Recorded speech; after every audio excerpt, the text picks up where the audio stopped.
So, today's video we're going to be looking at the Revell 148 scale F-84G Thunderjet. Now, this particular kit I actually picked up at a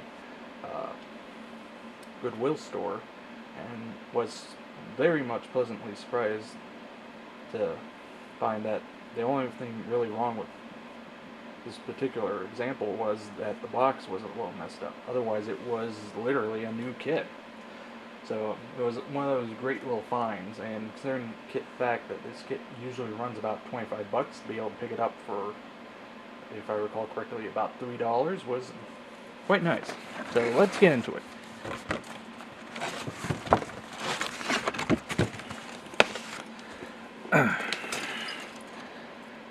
Now, this particular kit is a little bit newer in comparison to some of Revell's other kits, as it does have recessed panel lining, which is all very standard nowadays. Could be a little bit more evident, but it is there, albeit not very obviously. Now, here's where this kit does have a fairly major issue, is with the nose gear doors, which come pre-attached to the nose gear bay. I've seen it on a couple kits, most notably their A10, which I have kind of started but sort of sidelined many years ago. Have never really got around to finishing. But yeah, that makes it a real pain to try and paint stuff, simply because you have these doors in the way, so it makes masking and the like significantly more challenging. Now, you also have them here on the main gear bays, but since these small parts can be added in later, it's not as big an issue. Whereas these, since this also includes the inlet ramp, you can't really do it. But moving on, we also have our candle holder, which is pretty uninspiring. It's not a lot of detailing, but since it's going to be tucked up in the exhaust, we're not really going to see it. It does come with a standing pilot figure, which is a little different, so it's a nice little inclusion if you want to do it as a diorama.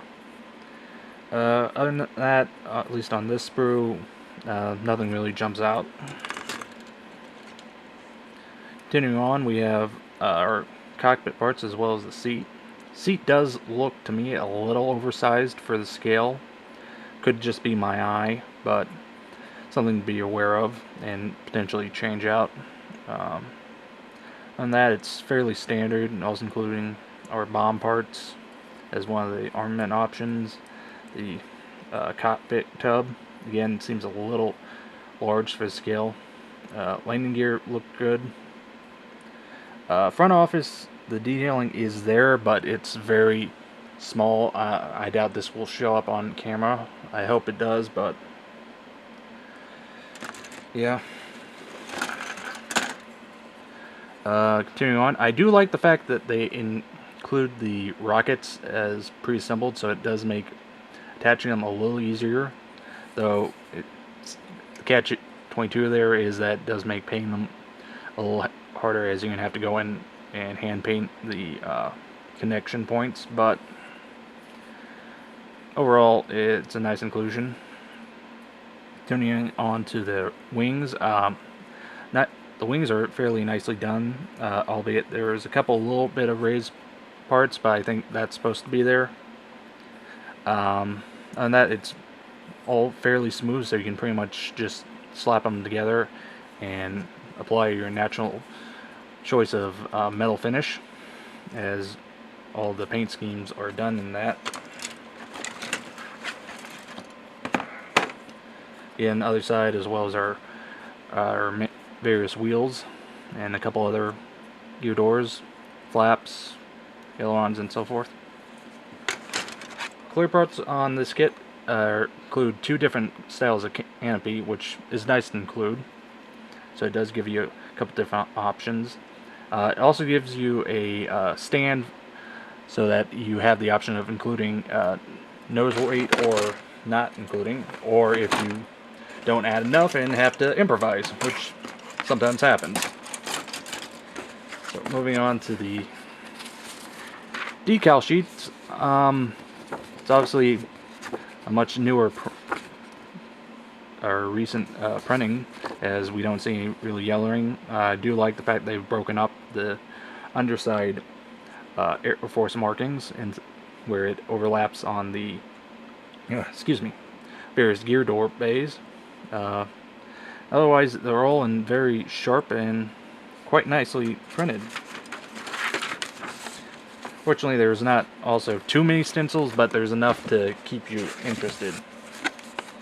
Moving on to instructions, I'd have to say this is a little bit complicated build sequencing, just because of the various parts you gotta make sure you put in the right order, else you're gonna have various problems.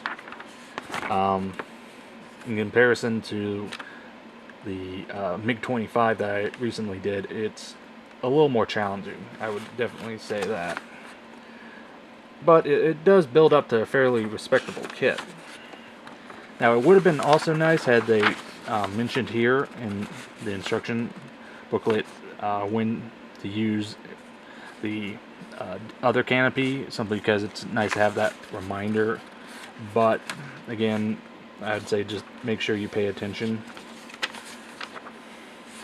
as unfortunately on this particular boxing, neither of the markings use that other canopy, but it does include it. So yeah, I would say overall this kit is a little bit of a mixed bag, as there are some nice things, as it does include several options, but at the same time I would say it is more challenging and would not recommend it for most modelers, just because of the various issues that I did mention. So overall, it's an okay kit.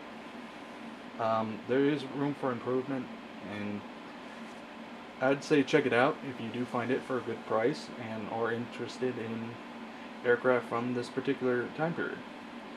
So that was a look at Revell's 1/48 scale F-84G. Until next time.